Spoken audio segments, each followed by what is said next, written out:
আসলে আমি তাদের নামও মুখত নিতে চাই না। এই রিয়ামণির আমগুলো এগুলো আমার নাম মুখত নিতেই আমার লজ্জা লাগে, ঘৃণা লাগে।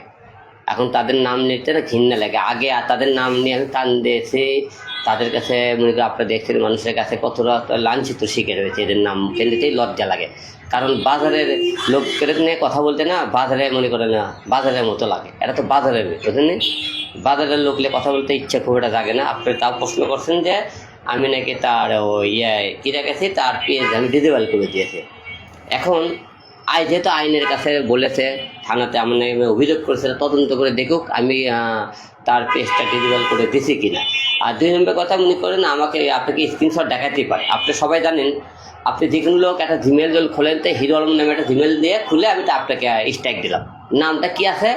হিরো আলমের নামে জিমেল খুলে স্ট্রাইক মারা হলো, তার পেজটা ডিজেবল করা। কিন্তু হিরো আলমের অরিজিনালি আদৌ কি আমার ওই জিমেল কি না, এটা কিন্তু অবশ্যই আপনি পুলিশ প্রশাসন ঘাটে দেখবে।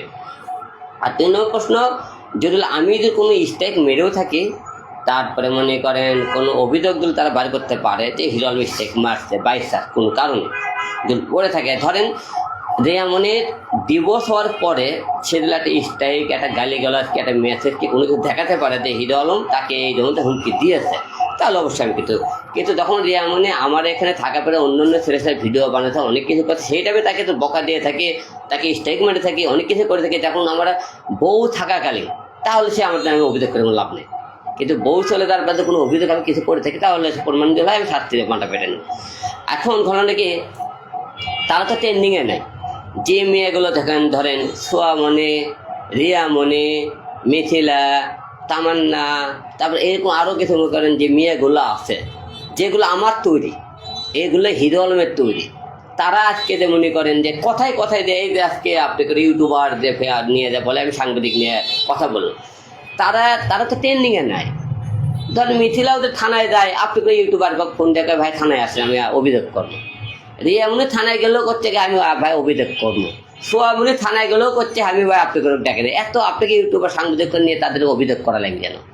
তাদের কুরকুরি কেন এত হিরো আলমের নামটা নিয়ে? এটা কুরকুরি বাইছে না, কুরকুরি উঠেছে না? তোমাদের ট্রেন্ডিং না দেখে হিরো আলমের নামটা নেওয়া, তোমাদের এত ক্ষমতা।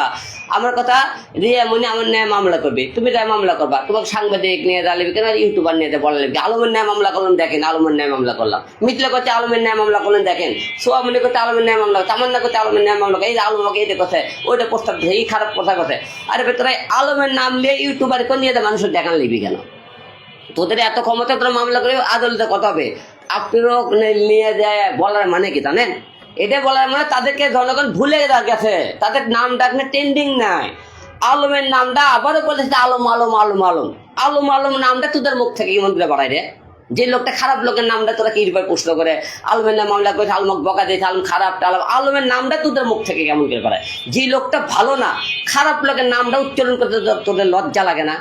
এখন তোর ভিউ বিদেশ করে আলমের নামটা নিয়ে তোরা যে চলিস কার সাইনবোর্ডে? আলমের সাইনবোর্ড এখনো তো রাস্তাঘাটে চলে বেড়াস, তা আলম ছাড়া তোদের অচল নাই তোরা। তাহলে এই জায়গায় বোঝেন, আজকে দেখছে ফেসবুক পেজ, ইউটিউব চ্যানেলের কোথ থেকে উঠছে আলমক বকা দিয়ে আলমের নাম নিয়ে। এত দিনে দেখেন, এই যে আমার কাছ থেকে যাওয়ার পরে দেখেন তো কয়দিন তারা টাইম লাইন আছে, রিয়ামণিকে খুঁজে পাওয়া যায় মাঠে। আর ভিডিও টিডিও দেখেন, এত না কোয়ালিটি, এত নাচের গান শুরু করতেছি, নাচ নিয়ে এত কিছু, সে নাচ আলা করে মাঠে খুঁজে পাওয়া যায় না কেন? এত গান পাওয়া যায় না কেন? এই যে মনে করে সোয়ামণি এত সাংবাদিকরা হইচই করলো, সোয়ামণি সেই কই গেল, আমি তো নিয়ে যাচ্ছিলাম। এই যে মিথিলা 2 দিন পর পরে খালি আমার নামে মামলা করে, খালি আমার নামে মামলা করে, খালি মামলার মামলা। এদের ঠিক আছে, তোমরা মামলা কথা কথা, তোমার কিছু হলে ভাই আলমের নামলে তোমরা মামলা করে হামলা করো, কোর্টে কথা হবে। কিছু হলে ইউটিউবার ডাকে আপনাকে কেন এত অভিযোগ করতে হবে আমাকে নিয়ে, কেন এতগুলো? তার মানে এই জায়গায় জনগণ বুঝলেন এইগুলো হিরো আলম ছাড়া অচল, বাজারে অচল মালেরা, অচল মাল বাজারে চলে না। হিরো আলমের নাম নিলে একটু চলে। যেই যে আপনার যে কজন ভিডিও নিয়েছেন সবাইকে একটু ক্যাপশন দেবেন, হিরো আলমের বউ রিয়ামণি, রিয়ামণি কে মিথিলা হিরো আলমের বউ, কে সোয়ামণি হিরো আলমের, কে তামান্না হিরো আলমের নাই, কে সব করে তো হিরো আলমের টাইটেল আর ট্যাগগুলো লাগান, আর হিরো আলমের ছবিটা ঝুলে দেন আপনাকে কি কভার ফটোরে, তারপরে ভিডিওর মাঝে। হিরো আলম ছাড়া আপনারা ওকে নিয়ে একা একা চলেন না রে ভাই।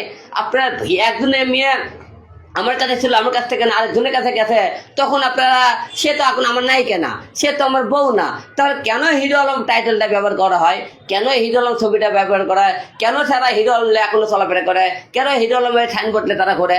তারা তো একবারে বলে না হিরো আলমকে আপনাকে বলে হিরো আলমকে প্রশ্ন করবেন না, হিরো আলমের কথা বাদ দেন, হিরো আলমের কেউ জিজ্ঞেস করে কেন হিরো আলম এত মাথা ব্যথা কেন, তোমার পেজ গেছে আজকে কুড়কুড়ি উঠেছে কেন, লাফালাফি উঠছে কেন, হিরো আলমের দ্বারাই তো আজগুন চলে গেছে, তোমার তো অনেক নাম ডাক বাংলাদেশে বড় বড় নায়িকা হয়ে গেছে তোমরা, ওটাও না তোমার এত নাচা গানা করে একটা কোয়ালিটি একটা পেজ, ওটাও না যে এখন তোমাকে কত তোমার নাচা গানা করে একটা ভিডিও বানাতে পারো, উঠাতে পারো, তার মানে এরা হিরো আলমক ছাড়া চড়াতে পারে না, হিরো আলমক গালি দেওয়া হলেও এরা টাইম লাইন থাকতে হবে, এটা মূল টার্গেট, এরা হিরো আলমের ভিউ ব্যবসা করার জন্য তার প্রত্যেকটা লোক আমার নাম ব্যবহার করে টাইম লাইনে থাকতে চায়।